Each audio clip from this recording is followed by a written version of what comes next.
ఉన్నారు. రైట్ శ్రీనివాస్, ఎన్నికల కౌంటింగ్ ప్రక్రియ మొదలైందా? ఎన్ని గంటల వరకు కూడా తుది ఫలితాలు వచ్చే అవకాశం ఉంది శ్రీనివాస్?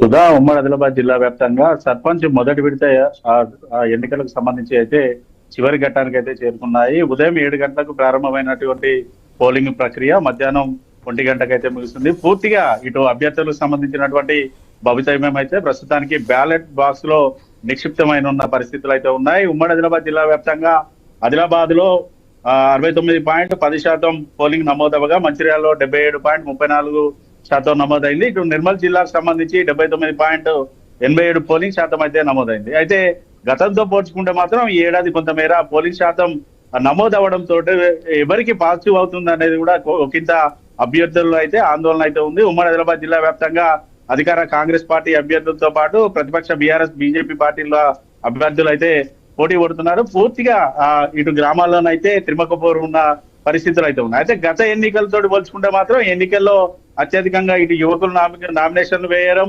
ఇతర ప్రాంతాల్లో ఉన్నటువంటి గ్రామానికి చెందిన అందరూ కూడా వచ్చి అధికంగా పోలింగ్ వేయడంతో అయితే కొంతమేర ఇబ్బంది ఎవరికి పాజిటివ్ అవుతుంది అనేది కొంత ఆసక్తికరంగా అయితే మారింది. ఇప్పటికే ఉమ్మడి ఆదిలాబాద్ జిల్లా వ్యాప్తంగా కూడా మధ్యాహ్నం 1 గంట వరకు కొన్ని పోలింగ్ కేంద్రాల్లో 1 గంటకే పోలింగ్ ముగిసినప్పటికీ కూడా కొన్ని పోలింగ్ కేంద్రాల్లో ఇటు ఓటర్లు ఉండడంతో వారందరికీ కూడా ఇటు టోకెన్స్ అయితే జారీ చేశారు. టోకెన్ల వారీగా కూడా వారి ఓటు హక్కును వినియోగించే దిశగానైతే అధికారులు అయితే చర్యలు తీసుకున్న పరిస్థితులు కొన్ని ఇప్పటికే ఉమ్మడి ఆదిలాబాద్ జిల్లా వ్యాప్తంగా కూడా కొన్ని సెంటర్లో కౌంటింగ్ ప్రక్రియ ప్రారంభమైంది. ఇటు అభ్యర్థులతో పాటు ఇటు అభ్యర్థులకు సంబంధించినటువంటి కీలకంగా మారే వ్యక్తులైతే ఇటు లోపల ఇటు కౌంటింగ్ ప్రక్రియను అయితే కౌంటింగ్ హాల్లోకి అయితే చేరుకుంటున్నా అభ్యర్థులకు సంబంధించినటువంటి ఏజెంట్లతో పాటు అభ్యర్థులు కూడా ఒక్కొక్కరిగానైతే కౌంటింగ్ కేంద్రాలకైతే చేరుకుంటున్న పరిస్థితులు అయితే ఉన్నాయి.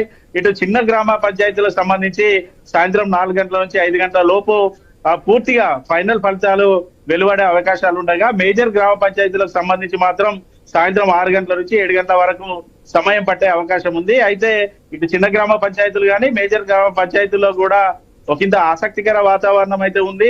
దాదాపుగా 3 పార్టీలకు సంబంధించినటువంటి అభ్యర్థులు అయితే పూర్తి స్థాయిలో ప్రచారాలు చేశారు. తమ గుర్తుని ఓటర్లు గుర్తుంచుకున్న దిశగా అయితే ప్రచారం అయితే కొనసాగిన పరిస్థితులు అయితే ఉన్నాయి. అయితే ఈవినింగ్ వరకు అయితే కొంత తక్కువ మొత్తంలో గనక మెజార్టీ వస్తే మాత్రం రీకౌంటింగ్ కూడా వెళ్లే అవకాశాలు అయితే ఉంటాయి. పూర్తి స్థాయి తుది ఫలితాలు అయితే ఇటు ఉమ్మడి ఆదిలాబాద్ జిల్లా వ్యాప్తంగా కూడా సాయంత్రం 7 నుంచి 8 గంటల లోపు వెలువడే అవకాశాలు అయితే ఉన్నాయి. Right, thank you Srinivas.